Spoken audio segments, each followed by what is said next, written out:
We'll guide you through how to make and write curved text in Word. If you find this useful, then consider subscribing and liking the video. Here we are in a Microsoft Word document. And so what you want to do is go and write curved text. I think this can be a great addition and it can be a cool way to go and have text, as otherwise it can all just be the same straight line. But this can go and make it stand out if you're trying to go and have a title or something like that. So make sure it's this full guide and don't skip ahead. Otherwise, you may go and miss an important part of this video. Without any other further ado, let's get started. So you want to come to the top ribbon and header in Word, and you want to go and find the option for insert, and you want to go and click there. Now come over to the right and you can find the option for word art and click there, and you can choose the design you want.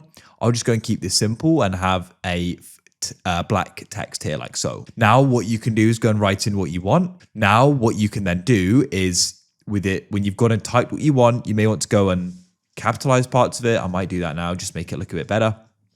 Now what you can do is you can come to the top, make sure you remain in shape format and come into word art styles.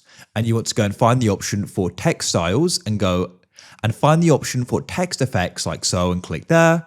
And you can then come down the list and hover over transform, and you can then come into these different options here. So you can see all these different ways you can have it look. So in this case, let's go and say I want it to have arched. I could click there and it will then go and be arched.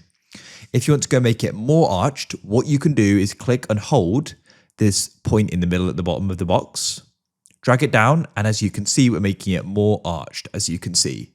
And that's it. Of course, you can go and click and hold the side and you can then move it to where you want it to be. I want to go and sort of have it right at the top, like so. And that's it. That is how you can go and curve text. If you found this useful, then consider subscribing and liking the video. I look forward to help you again in the future with more guides like this.